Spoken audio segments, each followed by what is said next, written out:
सलाम, नमस्ते, सत श्री अकाल। मैं हूं रजा और आप देख रहे हैं दोस्तों रजाग्राफी। दोस्तों, शुरू करने से पहले, कुछ भी बोलने से पहले जूता मारना जरूरी है। किन लोगों को आप जानते हैं? ये जो पीछे है ना, ये इस तरह के लोगों को इनको जूता मारना इसलिए जरूरी है क्योंकि जब कोई सच बोलता है, सच दिखाता है, तो इनको सामने वाला सच बोलने वाला पाकिस्तानी या जापानी, चीनी लगने लगता है। सच बोलने वाला भारतीय इनको लगता ही नहीं है। अच्छा, इनको सच्चा कौन लगता है? गोदी मीडिया, जो इनके मुताबिक खबर बताए, इनके मुताबिक इनके मन की बात कह दे, बस इनको खुश कर दे। लेकिन जो सच बोलता है वो पाकिस्तानी, जो सच बोलता है वो ईरानी, जो सच बोलता है वो तुर्किश, जो सच बोलता है वो चीनी। लिहाजा जूता इस तरह से मारूंगा कि ये नव भारत टाइम्स पर रिपोर्ट आ चुकी है, जो मैं आपको बताने जा रहा हूं। पूरी डिटेल्ड रिपोर्ट है, डिटेल्ड। आप जाके पढ़ सकते हैं अगर पढ़ना आता है तो। अंधभक्तों, व्हाट्सएप यूनिवर्सिटी के विद्यार्थियों, पढ़ लेना है। एक गिलास मूत पीना, एक चम्मच जो है तुम अपना च्यवनप्राश, टट्टी च्यवनप्राश खा लेना, उसके बाद तुम ये न्यूज़ अच्छे से पढ़ लेना, एकदम दिमाग के घोड़े खोलकर। दोस्तों, खबर कुछ इस प्रकार है कि भारत सरकार को चेतावनी दी जा चुकी है कि चीन जो है बड़ी शांति के साथ चाल चल रहा है, और ये जो चीन की चाल है भारत के लिए बेहद खतरनाक है। और चीन ने बिना गोली चलाए भारत को काफ़ी ज़्यादा नुकसान पहुंचाया है। अब ये जो मैंने बात बोली है, ये मैंने नहीं बोली है, जान लीजिए किसने बोली है। नई दिल्ली के सेंटर फॉर पॉलिसी रिसर्च के प्रोफेसर ब्रह्मा चेलानी ने ये साफ कह दिया है और भारत सरकार को चेतावनी दे दी है कि चीन बहुत ही खतरनाक चाल चल रहा है। ज़्यादा वक्त नहीं लूँगा, घबराइए नहीं। कहानी कुछ इस तरह से है कि चीन ने अरुणाचल प्रदेश में साउथ चाइना सी वाली पॉलिसी अपनाई है। नहीं आया होगा आपको समझ में, मुझे मालूम है। कुल मिला के अरुणाचल प्रदेश मतलब भारत से लगे जितने भी बॉर्डर हैं, उन सभी पर अपने गांव को बसाना शुरू कर दिया है। पिछले साल नवंबर की रिपोर्ट और इसी साल की जनवरी की सैटेलाइट इमेजेस से ऑलरेडी खुलासा हो चुका है कि जो बहुत ज़्यादा सेंसिटिव इलाका है, उन बॉर्डर के इलाकों पर ऑलरेडी चीन ने गांव बसा लिए हैं। अब यह भारत सरकार को चेतावनी दी गई है जानकारों की तरफ से कि चीन जो है आपके खिलाफ बहुत ही तगड़ी साजिश चल रहा है। वो ये है उनकी साजिश कि ये जो गांव बसाए हैं, इन गांव को बढ़ा रहा है। यानी अगर 8 घर थे तो अब वो 2 घर इधर और बढ़ा रहा है, 2 घर इधर और बढ़ा रहा है, यानी अपने पैर पसार रहा है। साथ में वहां पर ज्यादा से ज्यादा लोगों को बसा रहा है, जो कि भारत के लिए बेहद खतरनाक है।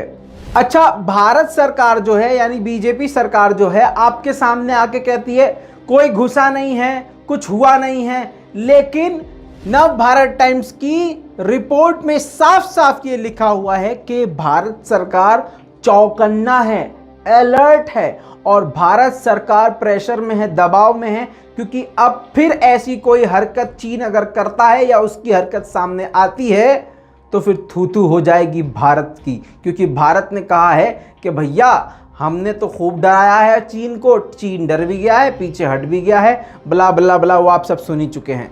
दोस्तों, भारत के एक्सपर्ट ब्रह्मा चेलानी ने बहुत बड़ी बात कही है। शायद अगर वो बात मैं कहता बिना उनका नाम लिए तो ये लोग मुझे पाकिस्तानी होने का सर्टिफिकेट छाप के प्रिंट करके मेरे घर पे भेज देते। सुन लीजिए क्या कहा है। ब्रह्मा चेलानी ने कहा है कि साउथ चाइना सागर में जिस तरह से भारत के खिलाफ जमीनी जंग जीती है बिना बंदूक की गोली चलाए, जैसे उसने जमीन पर अपने पैर पसारे हैं, दिमाग से रणनीति खेली है और एक लंबी चाल चली है, इससे भारत को समझ जाना चाहिए कि चीन बेहद खतरनाक है और ये चीन के लिए बहुत बड़ी जीत है। जाहिर सी बात है, कहना वो ये चाहते हैं कि बिना गोली चलाए, बिना अपने सैनिक गवाए, बिना आपके सैनिकों को मारे, आपके भारत के बिल्कुल करीब, बिल्कुल बॉर्डर से सट के आ चुका है चीन और इवन जिस इलाके को लेकर दोनों देशों के बीच में बवाल है उसमें भी वो गांव बसा चुका है। फॉर एग्जाम्पल बच्चों के लिए बता दूं कि मान लीजिए अरुणाचल प्रदेश का ये हिस्सा हमारा है और बेसिकली है ही हमारा, भारत का है, लेकिन चीन कह रहा है ये हमारा है। अब ये विवादित जगह हो गई,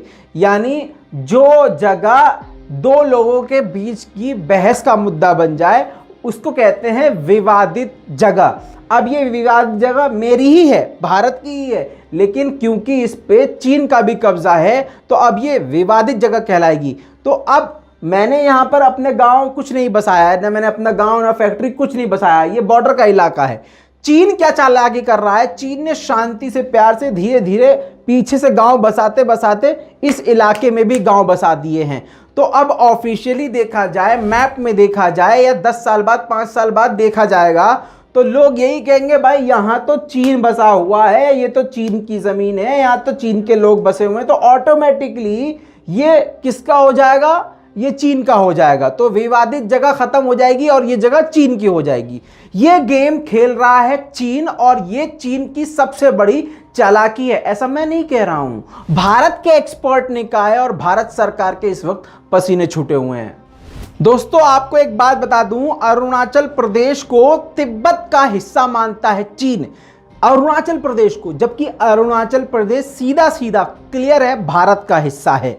भारत ने दो टूक भी कह दिया है कि ये भैया हमारा हिस्सा है, हमारा ही अंग रहेगा। लेकिन आपको जानकर हैरानी होगी कि पिछले साल ही अरुणाचल प्रदेश से ही चीन के सैनिकों ने भारतीयों को अगवा कर लिया था, लेकिन बहुत बड़ा बवाल खड़ा होने के बाद चीन ने उनको रिहा कर दिया। लेकिन सवाल ये पैदा होता है कि अरुणाचल प्रदेश में इतनी आसानी से चीन के सैनिक घुस जाते हैं और उनकी पहुंच हमारे अरुणाचल प्रदेश में इतनी तगड़ी है। यह भी बहुत बड़ा सवाल खड़ा होता है कि आखिर भारत सरकार वहां पर इतनी कमजोर क्यों है। दोस्तों आपको जानकर हैरानी होगी कि 7 किलोमीटर के इलाके में भारत की जमीन पर भूटान में चीन गांव बसा चुका है। अब यही बात नई दिल्ली में जो रणनीतिक प्रोफेसर हैं जिनका नाम ब्रह्मा चेलानी है, उन्होंने क्लियर कहा है कि ये जो चीन की चाल है बिना बंदूक चलाए बॉर्डर के इलाकों में अपने लोगों को बसाना, ये बेहद खतरनाक है। भूटान देख लीजिए, अरुणाचल प्रदेश देख लीजिए, जो जो बॉर्डर से लगे हुए इलाके हैं सभी पर इस वक्त चीन ने अपने गांव बसा दिए हैं। दोस्तों ये बेहद खतरे वाली बात भारत के लिए है। इस पूरी रिपोर्ट के बारे में दोस्तों आपका क्या कहना है नीचे कमेंट करना मत भूलिएगा। और दोस्तों इस रिपोर्ट को शेयर करना बेहद जरूरी है ताकि अंधभक्तों के मुंह पर जोरदार तमाचा लगे। अंधभक्तों की औकात यह है कि Xiaomi का या MI का चाइनीज फोन निकाल के राहुल गांधी, कांग्रेस और नेहरू को गालियां तो बक लेंगे, लेकिन चीन को बोलने की, चीन के खिलाफ बोलने की इनकी औकात नहीं है। दोस्तों आपको यह भी पता है कि चीन के साथ इतने ताल्लुकात खराब होने के बाद भी बीजेपी सरकार ने कोई भी बिजनेस का बॉयकॉट नहीं किया है। सस्ती और फालतू की ऐप ब्लॉक करने का बहुत बड़ा काम तो किया है, लेकिन बिजनेस पूरी तरह से अभी भी चीन के साथ जारी है, जिसको कहते हैं दोगलापन। इसे देशभक्ति नहीं बेटा, दोगलापन कहते हैं। जिस चीज को अंधभक्त देशभक्ति कहते हैं, असल में वो दोगलापन है। देशभक्ति क्या होती है? वो ये होती है जो मैं कर रहा हूं, सच बता रहा हूं, पूरे देश को सच्चाई बता रहा हूं और जगा रहा हूं कि धोखे में न रहना, क्योंकि धोखे में रहने वाला आदमी दुश्मन के हाथों नींद में ही मारा जाता है। मैं हूं रजा, आप देख रहे थे रजाग्राफी। जय हिंद।